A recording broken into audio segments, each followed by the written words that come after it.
Welcome back to BCN news. కూటమి ప్రభుత్వంలో CM Chandrababu ఆర్భాటంగా ప్రచారం చేసుకునే ఉచిత ఇసుక హామీ పెద్ద బూటకమని, ఆ పేరుతో కూటమి నాయకులు సహజ వనరులను దోచుకుని జేబులు నింపుకుంటున్నారని మాజీ మంత్రి కాకాణి గోవర్ధన్ రెడ్డి ఆగ్రహం వ్యక్తం చేశారు. నెల్లూరు పార్టీ జిల్లా కార్యాలయంలో మీడియాతో మాట్లాడుతూ ప్రభుత్వం నిర్ణయించిన ధరల కన్నా 5 రెట్లకు పైగా అధిక ధరలు వసూలు చేస్తూ ఒక్కో ఇసుక రీచ్ నుండి కూటమి ఎమ్మెల్యేలు నెలకు 3 కోట్లకు పైగా దోచుకుంటున్నారని ఆరోపించారు. సొరాయిపాలెం ఇసుక రీచ్పై సమగ్ర పరిశీలన తర్వాతే మాట్లాడుతున్నట్లు వెల్లడించారు. నిబంధనలను బేఖాతరు చేస్తూ విరివూరు ఇసుక రీచ్లో అర్ధరాత్రి వేకోజామున ఇసుక తవ్వి తరలిస్తున్న ఫోటోలను ఈ సందర్భంగా ప్రదర్శించారు.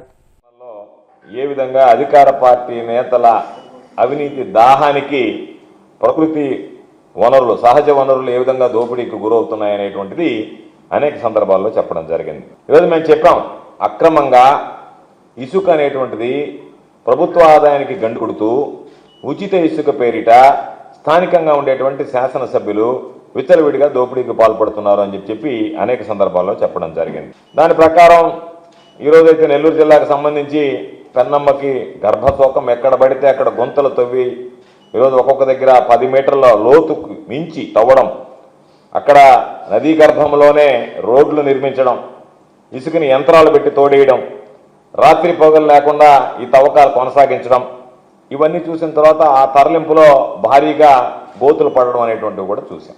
దీన్ని అనేక సందర్భాల్లో విమర్శించాం.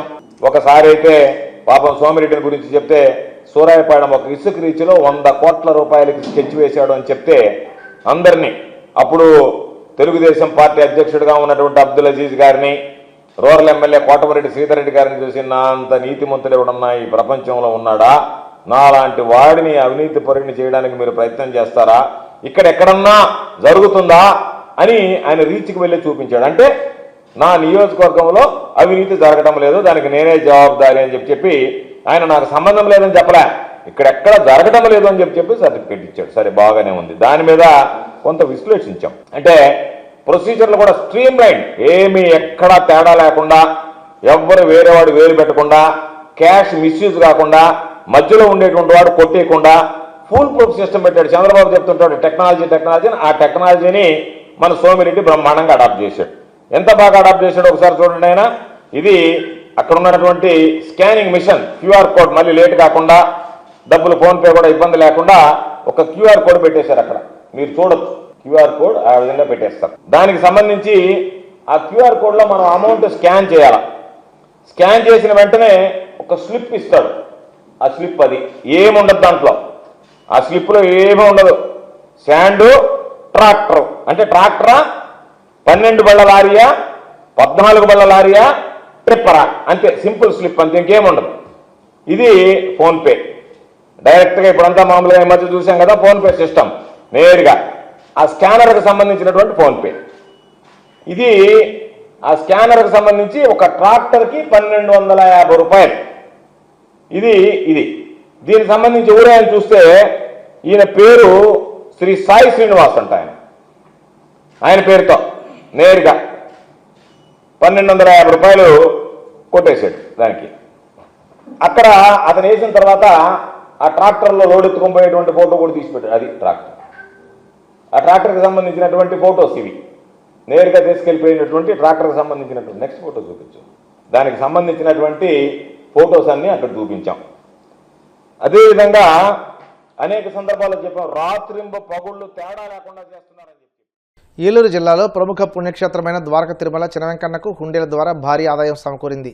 గడిచిన 20 రోజుల కాలానికి గాను స్వామివారికి నగదు రూపంలో 2.24 కోట్ల రూపాయల అధిక ఆదాయం లభించింది. స్థానిక ప్రమోద కళ్యాణ మండప ఆవరణలో బుధవారం హుండీల లెక్కింపు కార్యక్రమాన్ని నిర్వహించారు. అత్యంత భద్రతా ఏర్పాట్ల నడుమ జరిగిన ఈ లెక్కింపులో దేవాలయ అధికారులు, సిబ్బంది పాల్గొన్నారు. ఈ హుండీల లెక్కింపులో స్వామివారికి 2,23,23,765 రూపాయల ఆదాయం సమకూరినట్లు ఆలయ ఈవో వై భద్రాజీ తెలిపారు. అలాగే భక్తుల కానుకల రూపేణా 174 గ్రాముల బంగారం, 3 కేజీల 594 గ్రాముల వెండి, విదేశీ కరెన్సీ సహితం అధికంగా లభించినట్లు వివరించారు.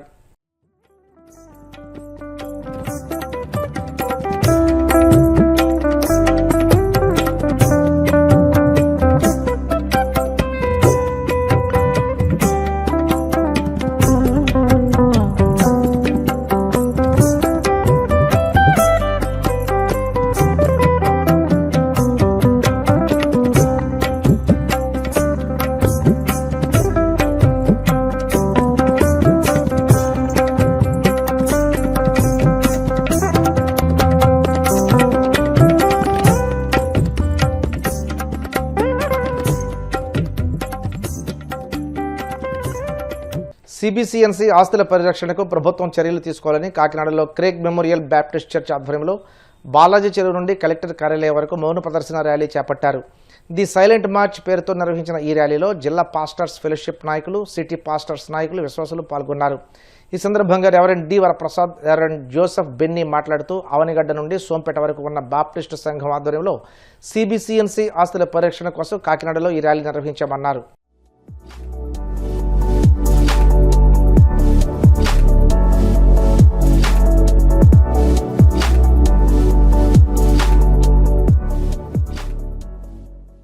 శుద్ధనామంలో మీ అందరికీ కూడా ప్రత్యేకమైనటువంటి శుభాలు తెలియజేస్తున్నాను. మరి ఈరోజు ద క్రేగ్ మెమోరియల్ బ్యాప్టిస్ట్ సంఘ పక్షంగా సిబిసిఎన్సి ఆస్తుల పరిరక్షణ కొరకు కలెక్టర్ గారికి ఒక ప్రత్యేకమైన మెమోరాండం ఇవ్వడం కొరకు మరి అది సీఎం గారి వరకు చేరి సిబిసిఎన్సి ఆస్తుల పరిరక్షణ జరగాలనేటువంటి సంకల్పంతో ఈ కార్యక్రమాన్ని సైలెంట్ మార్చ్ని మేము ప్రారంభించడం జరిగింది.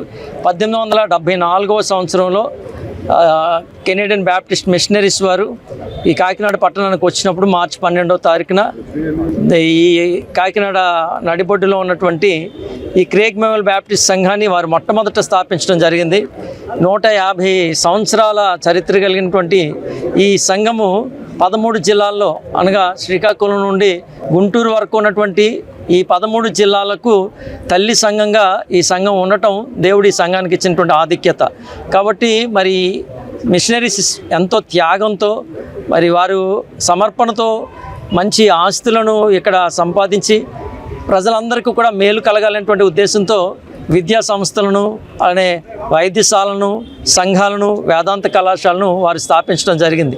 అయితే వారు తిరిగి వెళ్తూ స్థానిక మా భారతీయ క్రైస్తవ్యానికి వారు అప్పగించి వారు వెళ్ళారు. అయితే ప్రస్తుతం ఉన్నటువంటి ఈ యొక్క స్వార్థపూరితమైనటువంటి వ్యక్తుల యొక్క స్వార్థపూరితమైనటువంటి నిర్ణయాల వల్ల చాలా ఆస్తుల్ని అన్యాక్రాంతం చేస్తూ అక్రమంగా అమ్ముతూ అక్రమంగా లీజులకు ఇస్తూ చాలా అక్రమాలు జరిగిస్తున్నారు. వీటన్నింటినీ ఖండిస్తూ మరి తిరిగి మిషనరీస్ ఏ ఉద్దేశంతో అయితే వీటిని స్థాపించారో ప్రజలందరికీ మేలు కలగాలనేటువంటి ఉద్దేశంతో ద క్రేగ్ మెమోరియల్ బ్యాప్టిస్ట్ సంఘం యొక్క ప్రస్తుత కార్యవర్గము, సంఘము స్థానికమైనటువంటి సంఘాలతో కలుపుకొని సిబిసిఎన్సి బ్యాప్టిస్ట్ సంఘాలన్నీ కలిసి సంఘటితంగా మరి ఈ కార్యక్రమానికి మేము నాంది పలికాం. మరి దేవుని వాక్యం చెప్తుంది, మీరు ఊరక నిలిచిండినలా నేను కార్యాన్ని చేస్తానని దేవుడు చెప్పాడు. కాబట్టి మేము సైలెంట్గా చాలా మౌనంగానే మా యొక్క ఈ నిరసనను తెలియచేస్తూ ఈ దినం 150 సంవత్సరాల చరిత్ర కలిగినటువంటి క్రేగ్ మెమోరియల్ బ్యాప్టిస్ట్ చర్చ్ వారు ముందుకు వచ్చి మిషనరీ ఆస్తులన్నిటినీ కూడా సంరక్షించాలి, కాపాడాలి. ఎందుకంటే ఇవన్నీ కూడా మరి అక్రమంగా వాళ్ళ అనేక మంది చేతుల్లోకి వెళ్ళిపోయి ఈరోజు ఈ స్థలాలన్నీ కూడా వారు పరిపాలిస్తూ ఉన్నారు. కానీ వీటి విషయంలో తల్లి సంఘంగా వీరు ముందుకు వచ్చి మరి వీటన్నిటిని కూడా మళ్ళీ తిరిగి అప్పగించాలని ప్రభుత్వాన్ని కోరడం జరుగుతుంది. కనుక ఈ విషయంలో ఆంధ్ర రాష్ట్ర పాస్టర్స్ ఫెలోషిప్ పక్షంగా, కాకినాడ జిల్లా పాస్టర్స్ ఫెలోషిప్ పక్షంగా, కాకినాడలో ఉన్నటువంటి అన్ని క్రైస్తవ సంఘాల పక్షంగా, ఆల్ ఇండియా క్రిస్టియన్ కౌన్సిల్ పక్షంగా మా సహకారాన్ని పూర్తిగా అందిస్తూ మేము ఈ యొక్క విషయాన్ని ప్రభుత్వానికి తీసుకువెళ్తున్నాం. తప్పకుండా ప్రభుత్వం మళ్ళా తిరిగి మాకు అప్పగించాలని కోరుతున్నాం. Thank you. మహారాష్ట్ర ఉప ముఖ్యమంత్రి అజిత్ పవార్ ఈరోజు ఉదయం జరిగిన విమాన ప్రమాదంలో మృతి చెందడం పట్ల తెలుగు రాష్ట్రాల ముఖ్యమంత్రులు తీవ్ర దిగ్భ్రాంతి వ్యక్తం చేశారు. AP CM Chandrababu, Telangana CM Revanth Reddy ఆయన మృతికి సంతాపం ప్రకటించారు. AP deputy CM Pavan Kalyan, మాజీ CM YS Jagan, BRS working president KTR కూడా తమ సంతాపాన్ని ప్రకటించారు. ఎన్డీఏ భాగస్వామ్య పక్షనేత అయిన పవార్ ప్రజాసేవ చిరస్మరణీయుడని పవన్ కొనియాడారు. క్షేత్రస్థాయిలో బలమైన సంబంధాలను అనుభవజ్ఞుడైన నేతను కోల్పోయామని, మహారాష్ట్ర రాజకీయాలకు ఇది తీరని లోటని కేటీఆర్ అన్నారు. వార్తలు ముగించే ముందు ముఖ్యాంశాలు మరోసారి. వైసీపీ తెచ్చిన ల్యాండ్ టైటిలింగ్ యాక్ట్ ఓ దుర్మార్గమైన చట్టమని సోమిరెడ్డి విమర్శ. ఈ చట్టాన్ని సమర్థిస్తూ కేంద్రానికి లేఖ రాయడంపై ధర్మానపై ఫైర్. ఈ నెల 30న జరిగే భూ కేటాయింపులను అడ్డుకుంటామన్న వైసీపీ, ఆ మేరకు అనుసరించాల్సిన వ్యూహంపై జీవీఎంసీ కౌన్సిల్ సమావేశంలో చర్చ. ఢిల్లీలో రాహుల్ గాంధీతో సమావేశమైన ఏపీసీసీ చీఫ్ వైఎస్ షర్మిల ఉపాధి హామీ పరిరక్షణ ఉద్యమంలో పాల్గొనాలని రాహుల్కు ఆహ్వానం. ఉచిత ఇసుక పేరుతో కూటమి నాయకులు సహజ వనరులను దోచుకుని జేబులు నింపుకుంటున్నారు. మాజీ మంత్రి కాకాణి గోవర్ధన్ రెడ్డి ఆగ్రహం. ఈ వార్తలు ఇంతటితో సమాప్తం.